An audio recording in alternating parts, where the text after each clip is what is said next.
How's everybody doing? You guys like comedy jokes? Yeah. Cool. I was going to come up here and read from the Bible, but did that once, didn't go over well. So I'm going to do some comedy jokes. I was fucking this homeless guy the other day, and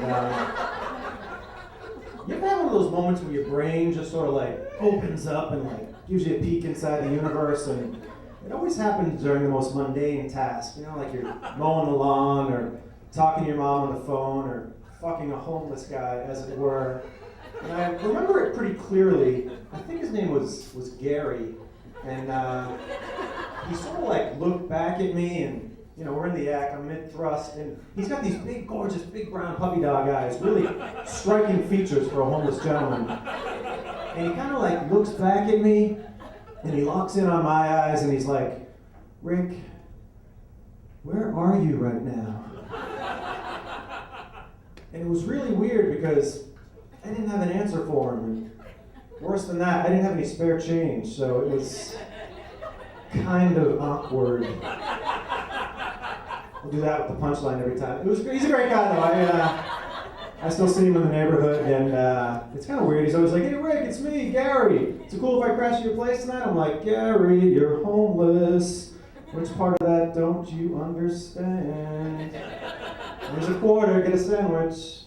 Don't talk to my dog, get away from me." A little bit about myself right off the top. I'm a former astronaut. That's right, pretty fucking impressive, I know. Not gonna lie to you though, I did it for the pussy. I don't know if you knew this, but astronauts get tons and tons of ass. I'd say third only to rock stars and cowboys. And I can't carry a tune, and I hate horses, so fuck it, I became an astronaut. I really didn't have a choice.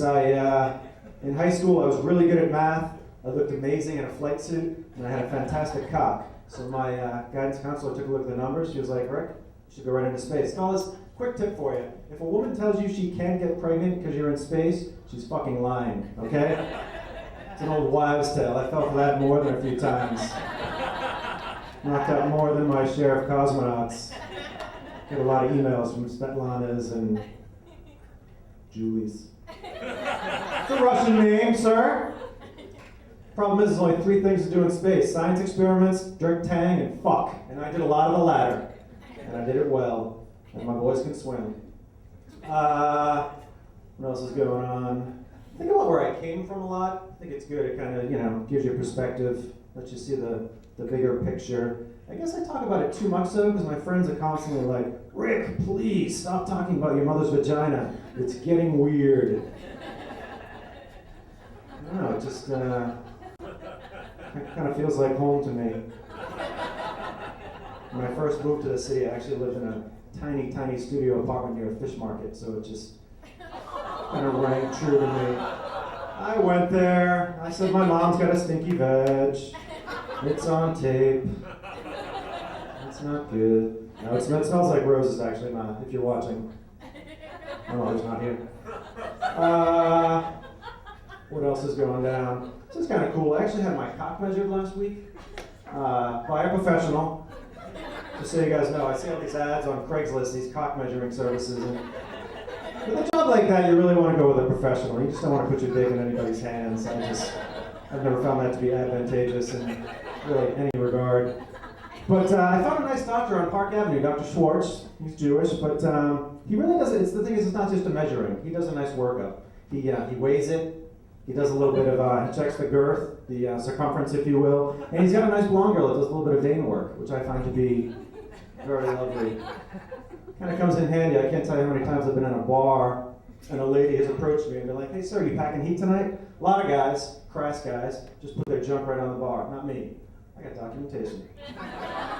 It's signed by a Park Avenue MD named Schwartz, so they know I mean business. I spent a few bucks. I'm drinking a Corona, you know, I'm fucking rolling.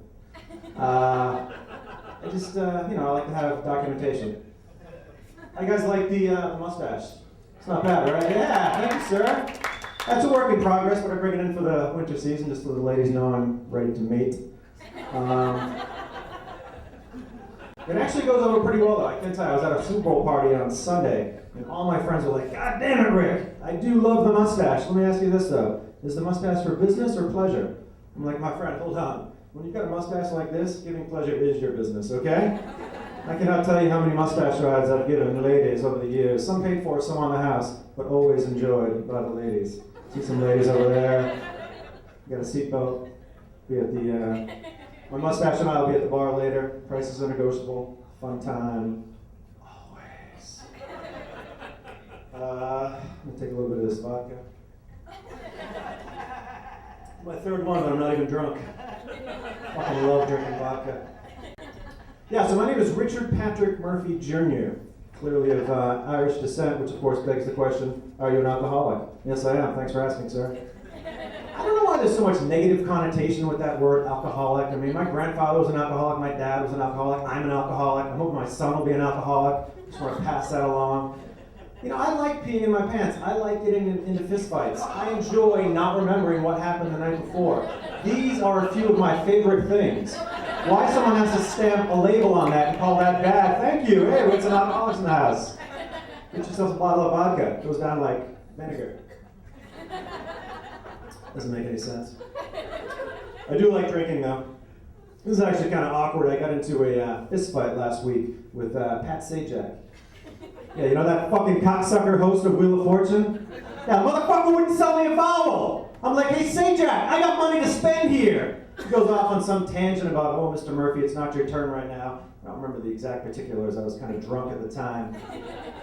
Anyway, long story short, we cut to commercial and Sajak comes up to me. He's like, hey, Dickface, what are you doing trying to buy a vowel when it's not your turn? I'm like, Sajak, who you calling Dickface, fuckface? Kick him in the fucking balls. Down he goes. Out of the blue comes Vanna White. Gets me in some sort of vagina headlock. I fucking kick her in the cooch. I'm like, hey, White, this is between me and Sajak. Stay out of it!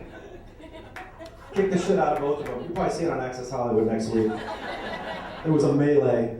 Sajak had to take a week off. He's 5'4", but he packs a punch, and he knows Taekwondo. That's not even on his Wikipedia page. I thought that was kind of offensive. I would have liked to have known that Pat Sajak knew Taekwondo.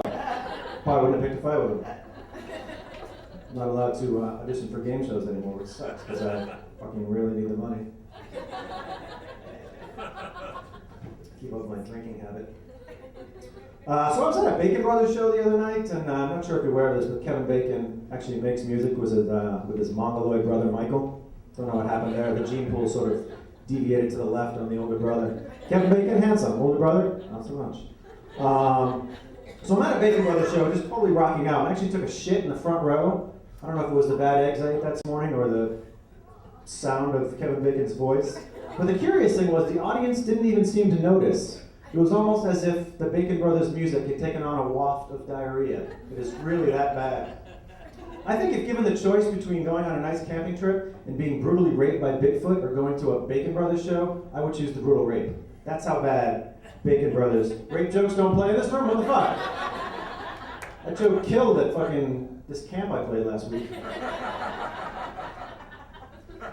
Not a Bigfoot crowd, huh?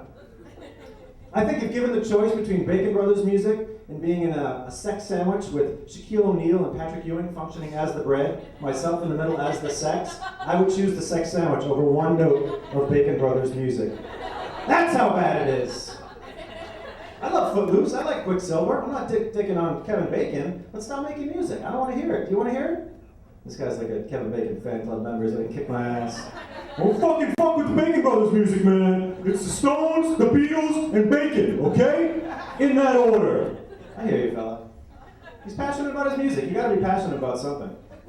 That sounds like a great segue, but I really don't know what the next joke is. Can I go to my cheat sheet? Thanks.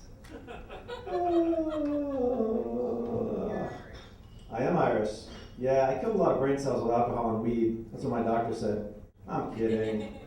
Not funny. I guess I'll leave you on this note. And that's good vodka. They say laughter is the best medicine. I don't know about that. I've kind of always been a penicillin kind of guy. There's one thing I've learned in my many years on this planet is that you cannot laugh away syphilis. There's just nothing funny about it. Doctor goes to put some ointment on my man meat. I'm like, excuse me, doc, do you know any good knock-knock jokes? Because I hear those work wonders. I think that's my time, guys. You've been a great audience. My name is Rick Murphy, and I love you all.